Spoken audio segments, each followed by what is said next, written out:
Nós somos a primeira geração a não possuir nada na história, e eu estava lendo esse artigo que se deve ao fato de que os jovens começaram a traçar metas menores para conquistar. Então, juntam dinheiro para comprar uma bolsa, juntam dinheiro para viajar, porque eles enxergam construir um patrimônio como algo muito distante. Agora, os nossos pais, nossos avós deixaram imóveis, deixaram patrimônios, deixaram empresas. E o que é que a nossa geração vai deixar para a próxima? Nós vivemos a era do luxury poverty, é um termo que refere à pobreza de luxo. Uma pessoa consegue comprar uma bolsa de 100 mil reais, mas ela não tem nem 100 mil reais investido na carteira dela. E aqui a gente vê a importância da herança para quem é mais abastado. Para quem é mais abastado, existir a herança é existir a base, o calção que mantém a pessoa, o indivíduo, dentro da classe mais abastada. A moça termina o vídeo dizendo que a responsabilidade de não ter uma ascensão de classe da classe média para uma classe alta não é do sistema econômico que a gente vive, não é culpa do capitalismo. Na verdade, é porque esta classe média, desse momento que a gente vive, está gastando o seu dinheiro e não está poupando. Perceba, esse vídeo não é uma crítica à moça do início, eu não a conheço, não sei que tipo de conteúdo ela faz, mas esse vídeo ganhou muita repercussão. Porque perceba bem, esse conteúdo, né, os seus pais deixaram empresas, patrimônios, esse tipo de conteúdo com certeza não é para a maior parte da população.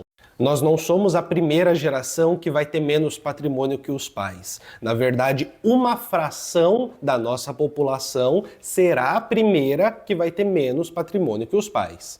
A grande maioria da população não tem patrimônio em geral.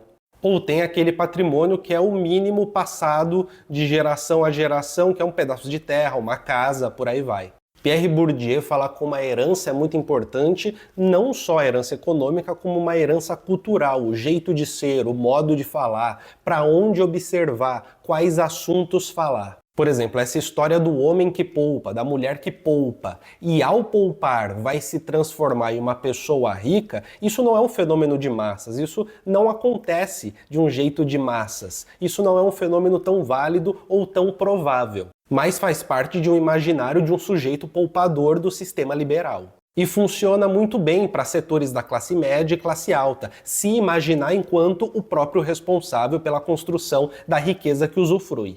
Se enxergar dessa forma, como uma pessoa que, com responsabilidade individual, consegue ultrapassar um limite de classe e ir para outra classe, já é uma visão muito liberal do mundo.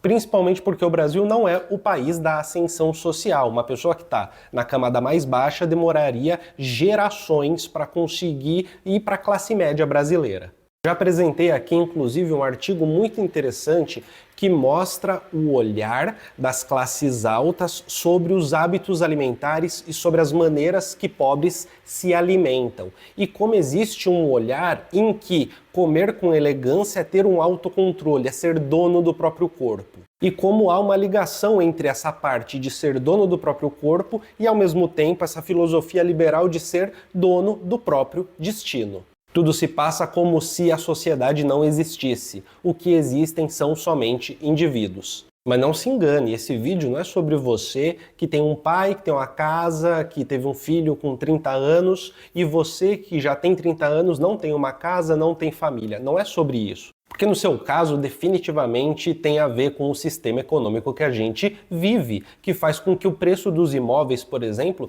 cresça cada vez mais. Que faz com que o preço dos aluguéis cresçam cada vez mais.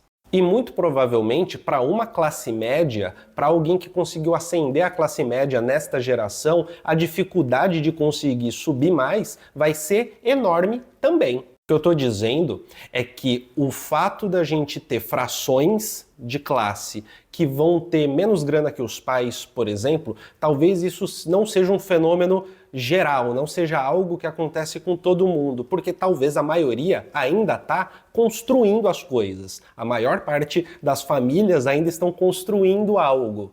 E não é porque você comprou um negocinho ali, outro aqui, que você não vai ter uma casa própria, né? Não significa isso. Até porque o exemplo da bolsa de 100 mil reais, mas não ter os 100 mil reais aplicados, também é um exemplo que talvez não seja do dia a dia da maior parte da população. Não é a compra do seu computador ou do seu celular que vai estragar suas economias para comprar sua casa. Na verdade, é que a casa tá cara mesmo. E computador, celular se transformaram em coisas tão cotidianas, que passa a ser interessante ter algum de qualidade, porque o uso será cotidiano também. Ou então porque você comprou um tênis um pouco mais caro, você não vai comprar uma casa, por exemplo. Você vai ter menos dinheiro do que seus pais. Não é exatamente por isso, não se trata disso. É óbvio que nós vivemos numa sociedade do consumo, vai dizer Zygmunt Bauman, que nos coloca no impulso de comprar a cada instante para fazer parte de uma comunidade. Mas atravessar uma classe e ir para outra é o tipo de coisa que tem um número de dificuldades que está muito para além de uma economia que você vai fazer deixando de comprar um tênis, um computador, um tablet, um sofá novo, por aí vai. Foucault, em Vigiar e Punir, já falava sobre como a moralização do trabalho fez com que aquele trabalhador que vai todo dia trabalhar no horário certinho, nunca falta, não pega atestado, ele fosse visto como um modelo de uma pessoa de caráter. Ao mesmo tempo, a relação cristã que a gente tem com o dinheiro, em que talvez gastar um monte não seja uma coisa muito bem vista, a ostentação é super condenada, coloca sobre os ombros das pessoas que são geralmente com menos poder aquisitivo, que estão mais vulneráveis nesse sistema de consumo, coloca sobre elas, sobre os ombros delas, a responsabilidade de resguardar uma subjetividade moral superior, né? Aquela, eu sou contido, eu não compro nada, não gasto nada, odeio essas coisas supérfluas. Na verdade, a gente não tem dinheiro, mas quando sobra alguma grana, a gente pode comprar um celular melhor, não pode?